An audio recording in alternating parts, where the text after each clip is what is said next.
안녕하세요. 서부로방입니다. 오늘 서부로방에서 보여드릴 작품은 찰스 디킨스의 위대한 유산입니다. 영문학을 대표하는 작가 찰스 디킨스의 대표작이죠. 그럼 찰스 디킨스의 위대한 유산 지금 보여드리겠습니다.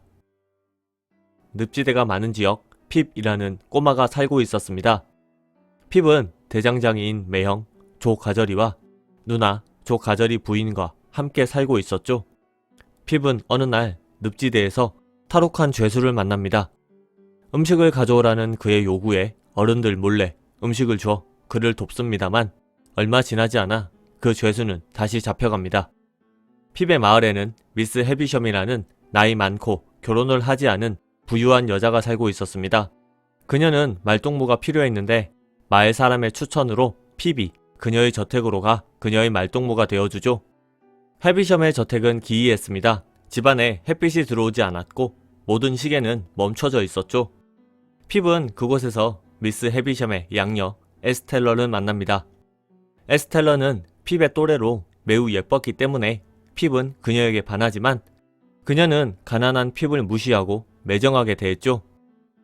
핍은 이때부터 자신의 가난이 그리고 매형이 대장장이라는 사실이 싫어졌습니다. 그는 에스텔러에 걸맞는 신사가 되었으면 하는 상상을 하죠. 시간이 흘렀고 핍은 조의 제자가 되어 대장장이 도제의 생활을 했습니다만 핍은 계속해서 신사가 되고 싶어 했습니다. 그런데 핍에게 제거스라는 변호사가 찾아왔습니다. 그는 헤비섬의 저택에서 핍이 만난 적이 있던 사람이었죠. 제거스는 핍에게 익명의 사람이 거액의 유산을 상속했다며 핍은 앞으로 신사가 되기 위해 런던으로 가 교육을 받을 거라 말했습니다. 핍은 꿈에 그리던 에스텔러와 어울릴 만한 신분이 될 수 있다는 생각에 매우 기뻤습니다. 핍을 진심으로 사랑하던 조는 자기 일처럼 기뻐했죠. 마을 사람들도 핍도 헤비섬이 핍을 익명으로 도와줬다 생각했기 때문에 온 마을에 핍에 대한 소문이 퍼졌습니다. 핍은 짐을 챙겨 런던으로 떠나죠. 런던에 도착한 핍은 제거스 씨의 사무실에서 주기적으로 돈을 받기로 해 제거스 씨의 사무실에서 일하는 웨밋과 친해졌습니다. 핍은 헤비섬의 친척인 매슈 포킷에게 신사 수업을 받았고 매슈 포킷의 아들 허버트와 친구가 됩니다. 핍은 허버트에게서 헤비섬에 대한 이야기를 듣죠. 부모를 일찍 여인 헤비섬은 막대한 유산 때문에 인기 많은 신부감이었지만 불안당이 나타나 그녀를 꼬드겨 막대한 재산을 빼앗았다는 이야기였죠. 불안당은 결혼식에 나타나지 않았고 헤비섬은 그 충격으로 햇빛을 가린 채 결혼식이 열리는 시각에 시계를 멈추고는 세상과 담을 쌓은 것입니다.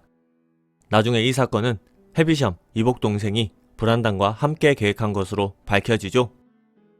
온 세상 남자들에게 복수를 하고 싶어한 헤비섬은 에스텔러를 양녀로 들이고 그녀를 이용하고 있었습니다.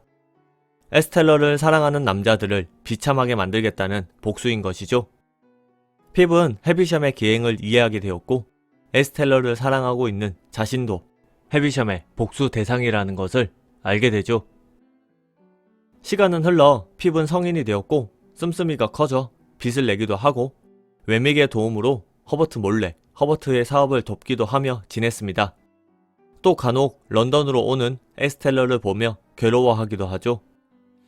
핍은 헤비섬과 에스텔러의 목적은 자신을 포함한 남자들을 애태우며 괴롭히는 것이란 걸 알았지만 이미 에스텔러에 빠져 있었기 때문에 괴로워하면서도 그녀를 잊지 못한 것입니다. 에스텔러는 아름다운 외모로 런던에 소문이 났기 때문에 수많은 남자들이 그녀에게 구애했고 이런 사실이 핍을 더욱 괴롭혔습니다. 특히 핍이 매슈 포켓의 집에서 교육을 받을 때 함께 있던 친구 드러물이 에스텔러에 대해 호감을 표시하자 핍은 화를 내기까지 합니다. 핍은 오만한 드러물을 싫어했기 때문이죠.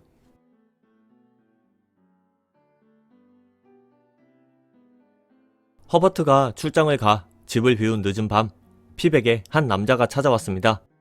그는 오래전 핍이 음식을 나눠준 죄수로 프로비스라는 가명을 쓰고 있는 에이블 매그위치였습니다. 프로비스는 자신이 핍에게 돈을 준 은인이라 밝혔고 핍은 충격에 빠졌습니다. 핍은 헤비섬이 자신의 후견인이라 생각했기 때문에 에스텔러를 이용해 자신을 괴롭히긴 하지만 결국은 자신과 에스텔러를 결혼시키려는 의도가 있었다 생각한 것이죠. 하지만 그는 이제 자신과 에스텔러가 결코 이루어질 수 없다는 것을 깨달았습니다. 또 핍은 자신이 지금까지 쓴 돈의 정체가 범죄자의 돈이었다는 사실에 경악했고 그에게 받은 돈을 더 이상 쓰지 않기로 결심하죠. 프로비스는 과거 자신을 진심으로 대해준 유일한 사람이 핍이었다며 음식을 나눠준 핍을 잊지 못해 본인이 그를 신사로 만들겠다고 결심했다 말하죠. 또한 이를 위해 해외 유배지에서 악착같이 돈을 모아 핍에게 보냈다는 이야기를 해줍니다. 그리고 자신은 종신 유형수이기 때문에 영국에 온 것이 적발되면 사형될 것이지만 그럼에도 불구하고 핍을 만나러 왔다 말했죠. 한동안 프로비스는 핍의 집에서 지냈습니다. 허버트가 돌아온 뒤 그를 만나며 셋은 비밀을 공유하게 되죠. 핍과 허버트는 프로비스에 대해 좀 더 자세히 알게 됩니다. 그는 콤피슨이라는 악당에게 이용당해 감옥에 갔었고 자신의 재판에서 제거스 씨를 만나 지금까지 인연이 계속되고 있었던 것이죠. 프로비스는 콤피슨이 아서라는 사람과 함께 어떤 부잣집 여인에게 사기를 쳐 돈을 벌었던 적이 있었다는 사실도 말해줍니다. 핍과 함께 이야기를 듣고 있던 허버트는 핍에게 조용히 말해줍니다. 헤비섬의 동생 이름이 아서라는 사실을. 프로비스의 거처에 대해 고민하던 핍은 허버트에게 자신의 생각을 말합니다. 프로비스는 런던에 있으면 위험하기 때문에 외국으로 가야 할 것 같고 범죄자지만 자신의 은인이기 때문에 혼자 보낼 수 없다는 것이었죠. 허버트 역시 핍의 생각에 동의합니다. 핍은 더 이상 프로비스의 돈을 쓸 수 없다 생각해 허버트를 더 이상 몰래 도와줄 수 없어 누군가가 필요하다 판단했습니다. 핍은 헤비섬에게 가죠. 핍은 헤비섬에게 자신의 후원자에 대해 이야기하며 자신을 철저히 괴롭힌 헤비섬에게 서운한 감정을 털어놓습니다. 그리고 헤비섬의 친척이기도 한 허버트를 도와달라 하죠. 그때 핍은 에스텔러가 드러물과 결혼할 것이라는 말을 듣습니다. 핍은 충격을 받으며 자신이 아니라도 되니 드러물과만은 결혼하지 말아달라 애원합니다. 하지만 에스텔러는 핍의 말을 무시하죠. 핍은 몹시 괴로워하며 집으로 돌아옵니다. 집 앞에서 핍은 집에 들어가지 말라는 웨믹의 쪽지를 봅니다. 웨믹을 찾아간 핍은 웨믹이 프로비스를 잘 알고 있고 프로비스가 누군가로부터 추적을 당하고 있다는 이야기, 그리고 핍 역시 추적을 받고 있어 위험하다는 이야기를 들었죠. 핍은 그 누군가가 콤피슨이라는 사실을 알게 됩니다. 웨믹은 프로비스가 해외로 도망가는 수밖에 없다며 적당한 때를 알려줄 테니 그때까지 프로비스와 떨어져 있으라 말했습니다. 프로비스는 허버트의 여자친구와 그의 아버지가 사는 집에 피신했고 핍과 허버트, 프로비스는 떠날 계획을 세웁니다. 웨믹의 연락을 기다리던 핍은 제거스 씨의 초대를 받습니다. 제거스 씨는 식사를 하며 에스텔러와 드러물의 결혼 생활에 대해 말했죠. 그때 핍은 제거스 씨의 가정부 몰리의 표정이 좋지 않은 것을 목격합니다.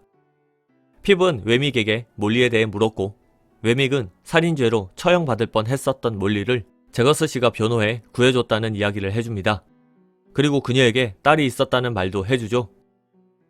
다음날 핍은 헤비섬이 불러 헤비섬의 저택으로 갔습니다. 헤비섬은 핍에게 지난번 부탁한 허버트 지원에 대한 이야기를 한 뒤 돈을 주겠다 말하고는 핍에게 진심 어린 사과를 합니다. 백발의 앙상한 몰골의 그녀는 핍에게 꿇어앉은 채 자신을 용서해달라며 눈물을 터뜨린 것이죠.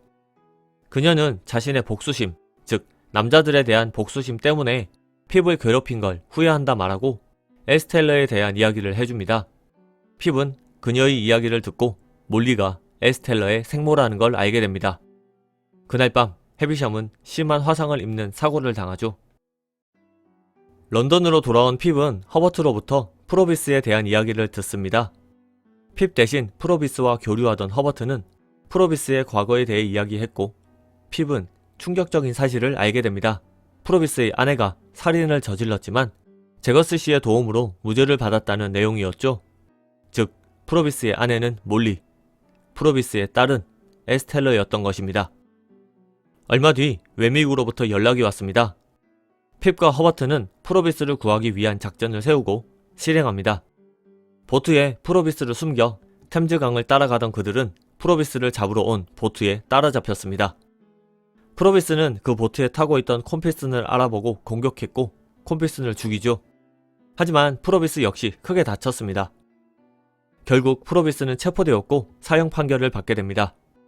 상처가 컸던 프로비스는 결국 옥중에서 사망하고 그의 돈은 국고로 환수되죠. 프로비스를 위해 애썼던 핍은 알아 누웠습니다.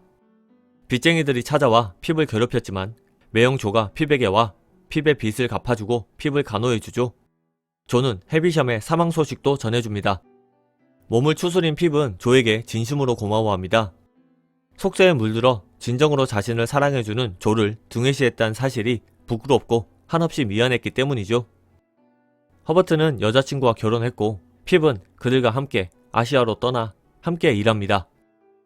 11년 뒤 고향으로 온 핍은 우연히 헤비샴의 저택에서 에스텔러를 만납니다. 에스텔러가 불행한 결혼 생활을 했다는 사실을 핍은 알고 있었죠. 둘은 과거를 회상하며 대화를 했고 영원히 친구라 말하고 작별 인사를 했습니다. 소설은 이렇게 끝이 납니다.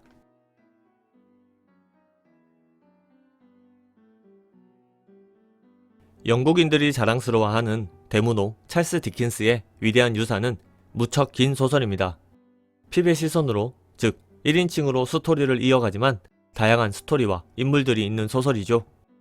요약만으로 헤비셔의 슬픔과 복수, 에스텔러를 향한 핍의 사랑, 조에 대한 핍의 죄책감 등 소설에 담겨있는 수많은 감정들을 보여드리지 못해 아쉬운 작품입니다. 그렇기에 꼭 읽어보기를 추천드리는 소설이기도 하고요. 개인적으로 최고의 이야기꾼이라 생각하는 찰스 디킨스의 대표작 소보로방에서 보여드린 위대한 유산이었습니다.